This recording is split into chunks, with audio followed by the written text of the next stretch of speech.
یضیع اجر المحسنین، نیکوکار لوگوں کے خرچے کو، اجر کو اللہ رب العالمین کبھی بھی ضائع نہیں کرتا، کبھی بھی برباد نہیں کرتا۔ حضرت ابو بکر صدیق رضی اللہ تعالیٰ عنہ کا جو واقعہ آپ دیکھیں گے، تھوڑا سی اس آیت کا ترجمہ دیکھ لیں اس کے بعد۔ وَمَا لِأَحَدٍ عِندَهُ مِن نِعْمَةٍ تُجْزَىٰ إِلَّا ابْتِغَاءَ وَجْهِ رَبِّهِ الْأَعْلَىٰ۔ اے نوجوانوں، اے بزرگان دین، اللہ کے واسطے کہ کسی شاعر نے یوں کہہ دیا ہے کہ احسان جتا کی کسی کو دی تو لطف کیا، احسان جتا کر کسی کو دی تو لطف کیا، اور کسی کو ایسا دے کہ کسی کو پتہ نہ لگے۔ اللہ رب العالمین نے فرمایا ابتغاء وجہ ربہ اعلیٰ، یہ میرے بندے کا اور میرے درمیان کا معاملہ ہوا کرتا ہے، وہ یہ نہیں دیکھتا دنیا میرا نام لیا کرے گی، وَلَسَوْفَ يَرْضَىٰ۔ اللہ رب العالمین نے فرمایا اگر ایسا معاملہ ہوا تو عنقریب اللہ اس سے راضی ہو جائے گا۔ اب یہ نہ سمجھے کہ اللہ راضی ہو جائے گا تو ہر معاملہ ہمارا دنیا کے اندر ہم کبھی بیمار نہیں پڑیں گے، کبھی ہماری تجارت میں خسارہ نہیں آئے گا، کبھی ہمیں پریشانی نہیں آئے گی، یہ ہرگز آپ نہ سوچیں، بلکہ اللہ رب العالمین کا قانون تو یہ ہے کہ پروردگار عالم جب کسی کو اپنا قریبی بناتا ہے تو اس کو اتنے آزمائشوں میں ڈالتا ہے کہ وہ آدمی یہ کہنے لگتا ہے کہ ہر پریشانی میرے ہی اوپر کیوں آ رہی ہے۔ کسی کو اللہ جو اپنا قریبی بناتا ہے، سونار جب اس ڈلی سے سونے کو نکالتا ہے تو اس کے آگ میں دبا کر پگھلاتا ہے، پھر کھس و خاشاک کو ہٹاتا ہے، دور کرتا ہے اس سونے کو خالص کرتا ہے۔ اسی طرح اللہ کے نبی صلی اللہ علیہ وسلم نے فرمایا کہ اللہ رب العالمین بھی گویا اپنے مومن بندوں کو آگ کی بھٹی میں ڈالتا ہے، کتنی تکلیف ہوگی اس میں، اور اس سے نکھار کر اور جو کچرے ہوتے ہوئے تو اس کا گناہ ہوتا ہے، تمام گناہوں سے اپنے بندے کو پاک کرتا ہے اور پھر اپنا قریبی بنا لیتا ہے۔ یہ بات یاد رکھیں۔ حضرت ابو بکر صدیق رضی اللہ تعالیٰ عنہ جن کے بارے میں یہ آتا ہے کہ باپ نے ان کے بچپن میں الہوں کے پاس اپنے جو گھر میں معبود بنا کر رکھے تھے لے جا کر کہتے تھے بیٹا یہ خدا ہے، اس کے سامنے سر جھکانا، اس سے جو چاہے مانگ لینا، لیکن سیرت گواہ ہے اور انبیاء کرام کے بعد قرآن کریم نے، میری تیری زبان نہیں، قرآن کریم نے خود ابو بکر صدیق رضی اللہ تعالی عنہ کو نبی علیہ السلام اور دیگر انبیاء اور رسول کے بعد جو مرتبہ قرآن کریم نے ابو بکر کو دیا ہے، یہ قرآن کریم اعلان کرتا ہے پوری دنیا میں انبیاء کرام کے بعد، رسولوں کے بعد، پیغمبروں کے بعد سب سے بڑی فضیلت کسی کو ملی تو ابو بکر کو ملی ہے۔ زندگی میں کبھی زنا کے قریب نہیں گئے، کبھی شراب جب کہ حلال تھی شراب کے قریب نہیں گئے، کبھی بھی معبودوں کے سامنے، معبود باطلہ کے سامنے ابو بکر رضی اللہ تعالی عنہ نے اپنے ابا کے اصرار کے باوجود سر نہیں جھکایا۔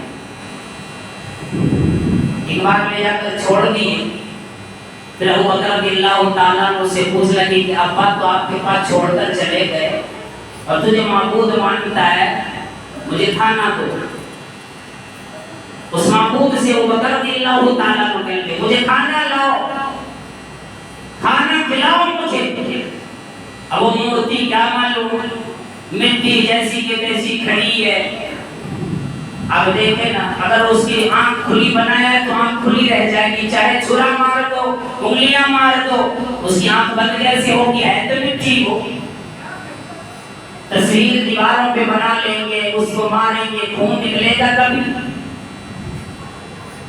کچھ نہیں جواب ملے کوئی جواب نہیں دیتے ہو جب تو دینے کے لائق نہیں؟ ایک تھپڑ تو لگائے، ایک ہاتھ ٹوٹ کر زمین پر گر گیا۔ اب بچہ تھا، بھاگے وہاں سے اماں کے پاس گئے اور معاملہ کسی سے بتلایا نہیں۔ ابو قحافہ آیا، آ کر کہنے لگا میرے معبود کے ساتھ کس نے ایسا کیا؟ سیدھے گئے اپنے بیٹا ابو بکر کے پاس، اسی نے ایسا کیا ہوگا۔ ماں کے پاس تھے، وہ کہنے لگی میں تو آپ کو بار بار کہہ چکی ہوں میرے بیٹے کے اندر کوئی اور صفت نظر آتی ہے، انہیں زبردستی آپ نہ کریں۔ اگر ہاتھ آج توڑا ہے غلطی آپ کی ہے، آپ میرے بیٹے کو لے کر وہاں کیوں گئے؟ ام الخیر رضی اللہ تعالیٰ عنہ نے، جنہوں نے ابو بکر رضی اللہ تعالیٰ عنہ کے کہنے کے بعد ایمان لے آئی، اللہ اکبر، وہ ماں حالت کفر میں بھی اپنے بیٹے کی طرف گالی لیتی ہے اور اپنے شوہر کو ڈانٹتی ہے، خبردار جو میرے بیٹے پر کوئی زبردستی کی۔ اللہ اکبر، اللہ اکبر۔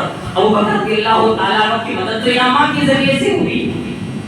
اب آپ دیکھو ابو بکر رضی اللہ تعالیٰ عنہ جوانی کی عالم میں، اور نوجوانوں اس واقعے پہ ذرا غور کرو۔ ابو بکر رضی اللہ تعالیٰ عنہ کفر کی اس ماحول میں، محلے میں بیٹھا اپنے آنگن میں قرآن کریم کی تلاوت کیا کرتے تھے، اور آہستہ نہیں، چھپ کر نہیں، زور زور سے کفار کی ساری عورتیں اس کی بیٹی آ کر چاروں طرف سے اکٹھا ہو جایا کرتی، تمام عورتیں آ جاتی۔ عرب تو عربی سمجھنے والے قرآن کریم عربی نازل کیا اللہ رب العالمین نے، وہ سمجھتی تھی، رونے لگتی، کفار کی عورتیں، مشرک کی عورتیں آ کر قرآن کریم سنتی تھی، رونے لگتی۔ آج ہمارے آپ کے دل پر کوئی اثر نہ ہو الگ بات ہے قرآن کریم کا، ہم اپنے من میں چلتے رہیں کوئی الگ بات ہے، لیکن جب کفار مشرکین بھی سنا کرتے تھے تو رونے لگتے کہ ہے کوئی یہ کلام جو دنیا والے کا نہیں، رونے لگتی۔ اسی میں سے ام عمار رضی اللہ تعالیٰ عنہ روتی۔ ایک دن ابو بکر رضی اللہ تعالیٰ عنہ کے پاس آئی، کہنے لگی او ابو بکر، یہ قرآن کریم جو تو اپنی زبان سے تلاوت کرتا ہے، میرے دل میں یہ بات آج ٹھان لی، ابا سے اجازت نہیں، ماں سے بھی اجازت نہیں، میرا شوہر اس سے بھی اجازت نہیں، ابو بکر آج میں آئی ہوں، میرا دل بے قرار ہے، کلمہ پڑھا دیجئے، مجھے اسلام میں لے آئے، اسلام کی دولت سے سرشار کیجئے، مجھے لگتا ہے کسی آدمی کا، کسی انسان کا یہ کلام نہیں۔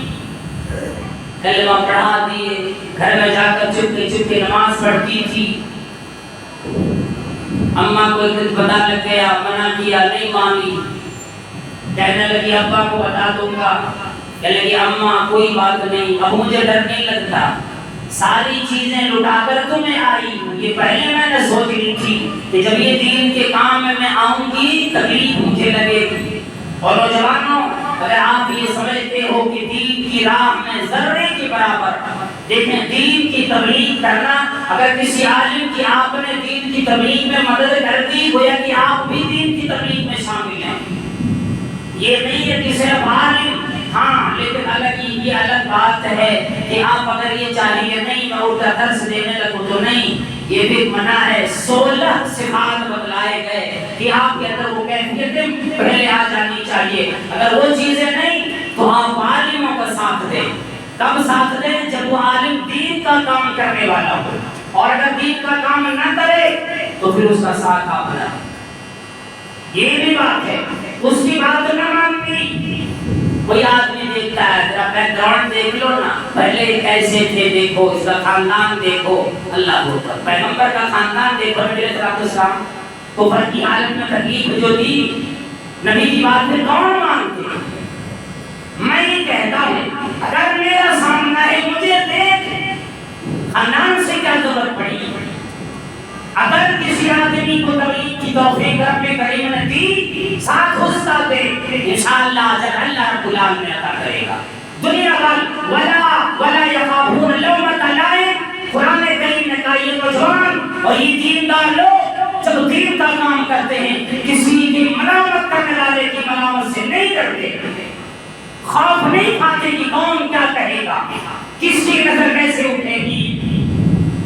ابو بکر رضی اللہ تعالیٰ عنہ نے اسلام لائے، جب قرآن کریم کی تلاوت کرنے لگے، وہ گھر میں قرآن کریم پڑھتی تھی، ابا کو کہہ دیا، ابا نے مارا اپنی بیٹی کو، صرف اسلام کی وجہ سے مار کھائی۔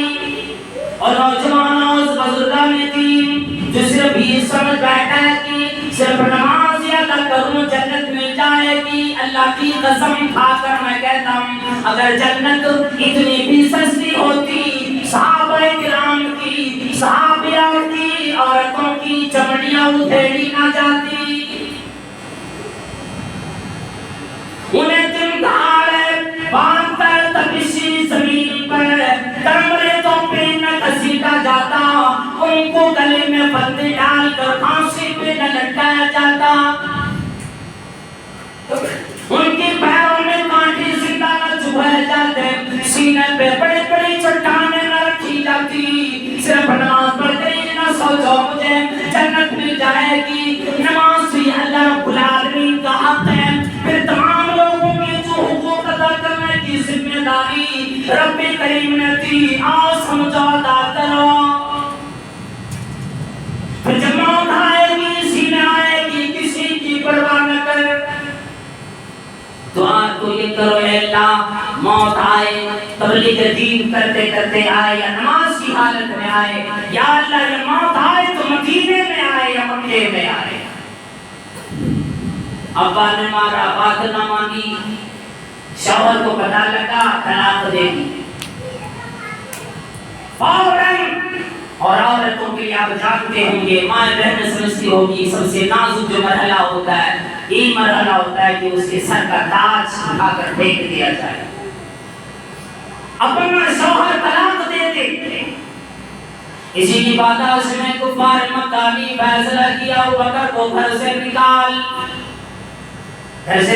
دی، اور رضی اللہ تعالیٰ عنہ گھر سے جانے لگے، گھر سے نکل کر جانے لگے، مختصر بتلا رہا وقت ہو گیا، طبیعت بھی صحیح ہے، جانے لگے تو مدد جو کی تھی ابن دغنہ نام تھا، قارہ قبیلے کا سردار ابن دغنہ نام کیا تھا، ابن دغنہ ابھی کافر تھا۔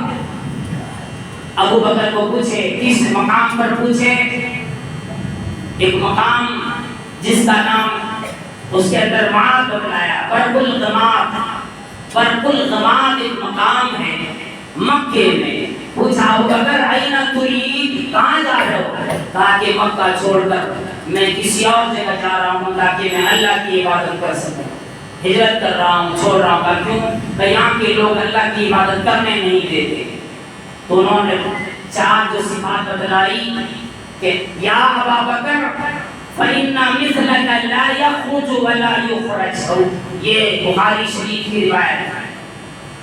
اے ابو بکر ایک کافر کی زبان سے سنیں، آج مسلمان ہو کر ہماری ٹانگیں کھینچتا ہے، ہم سے مشورہ مانگ، ہم سے مشورہ لے، معاملہ میرے حوالے کر، بڑا تو اپنے گھر میں بن، تجھے پوچھنے کوئی نہیں جائے گا، تو تبلیغ کر، روکنے کوئی نہیں جائے گا، اگر کرتا ہے ٹانگیں کھینچے گا تو تیرا نام ابو لہب کی فہرست میں اللہ ڈالے گا، میں نہیں، ابو جہل کی فہرست میں اللہ ڈالے گا، میں نہیں، فرعون کی فہرست میں اللہ ڈالے گا، میں نہیں، یہ تمام معاملات تیرا اللہ کے حوالے کرتا ہوں، ہم اپنے حوالے نہیں کرتے۔ یاد رکھ، روک گئے کافر میں کہا ابو بکر تیرا جیسا آدمی لا یخرج ولا یخرج، نہ نکلنا چاہیے نہ نکالنا جانا چاہیے، تیرا جیسا آدمی تو مکے میں ضرورت ہے۔ کیوں؟ فَإِنَّكَ تَكْسِبُ الْمَعْدُومَ، اس لیے کہ آپ غریبوں کی مدد کرتے ہیں، نوجوانوں غریبوں کی مدد کرو۔ تَكْسِبُ الْمَعْدُومَ وَتَحْمِلُ الْكَلِّ، اور اگر کوئی بوجھ زدہ ہو جاتا اس کے بوجھوں کو آپ برداشت کرتے، وَتَقْرِي الضَّيْفَ، کوئی مہمان آتا مہمان نوازی کرتے، وَتُعِينُ عَلَى نَوَائِبِ الْحَقِّ۔ ہے وہ بندہ آپ تو زمانے میں جتنے طرح کے حادثات آتے ہیں سب کے لیے کھڑے ہوئے، ابھی کسی کی مدد کی، ابھی اور ایک حادثہ آیا فوراً کھڑے ہوئے، کہ کبھی بھی آپ نے نہ نہیں کہا، ابو بکر نے بات مانی، واپس آ گئے. کفار نے مشرکین اعلان کر کے خود جا کر کے ابن دغنہ نے کہا اے قبیلہ قریش کے لوگوں، فَإِنَّ مِثْلَ أَبِي بَكْرٍ، ابو بکر کی طرح آدمی لا يخرج ولا يخرج، نہ یہاں سے نکلنا چاہیے نہ نکالا جانا چاہیے، اسے تو آزادی ملنی چاہیے، اس لیے کہ فَإِنَّهُ يَكْسِبُ الْمَعْدُومَ وَيَحْمِلُ الْكَلَّ وَيَسِلُ الرَّحِيمَ وَيُعِينُ عَلَى نَوَائِبِ الْحَقِّ وَيَقْضِي الدَّيْنَ. یہ چار صفات جو بتلائے اے لوگوں، یہی صفات خدیجہ رضی اللہ تعالیٰ عنہا نے نبی صلی اللہ علیہ وسلم کے بارے میں اس وقت بتلائی تھی جب کہ نبی صلی اللہ علیہ وسلم نے کہا اے خدیجہ مجھے اپنی جان کا ڈر ہے، مجھے لگتا ہے کہ آج میری موت آ جائے گی. وہی چار خصلت خدیجہ رضی اللہ تعالیٰ عنہا نے بتلائی تھی، اور وہی چار خصلتیں حضرت ابن دغنہ نے کافر نے حضرت ابوبکر صدیق رضی اللہ تعالیٰ عنہ کو بتلائی. اس لیے اے نوجوانوں، اگر اپنوں سے مدد نہیں آئے گی انشاءاللہ غیروں سے آئے گی. یاد رکھو، اپنوں نے اگر تیرا ساتھ نہ دیا غیروں کا ساتھ ملے گا، یاد رکھو. لیکن دینی تبلیغ سے اگرچہ کچل دیا جاؤ، اگرچہ پریشان کیا جاؤ، بھیک مانگ کا وقت گزار لینا، لیکن زندگی میں دین کی تبلیغ کا کام کبھی مت چھوڑنا. یاد رکھو، ایک پیغام میں دینا چاہتا ہوں اللہ تبارک و تعالیٰ سے دعا کے ساتھ کہ الہ العالمین جتنے لوگ بیمار ہیں یا اللہ سب کو شفا کاملہ عطا فرما. یا اللہ ہمارے نوجوانوں کو دین کی تبلیغ اور دین کا کام کرنے کی اور نماز پابندی کے ساتھ ادا کرنے کی توفیق عطا فرما. الہ العالمین ہماری مائیں بہنیں جو بیمار ہیں، جو پریشان ہیں، سب کو شفا کاملہ عاجلہ عطا فرما. الہ العالمین جو قبر میں چل چکے ہیں اللہ تو ان کی مغفرت فرما دے. الہ العالمین وقت پر زیادہ سے زیادہ بارشوں کا نزول فرما تاکہ ہماری فصلیں لہلہائیں. یا اللہ پریشان حالوں کی پریشانیوں کو دور فرما. آمین. اقول قولی ھذا واستغفر اللہ لی ولکم ولسائر المسلمین. بارک اللہ لنا ولکم فی القرآن العظیم ونفعنی وإیاکم بالآیات والذکر الحکیم. انہ کان جواد کریم بل هو الغفور الرحیم.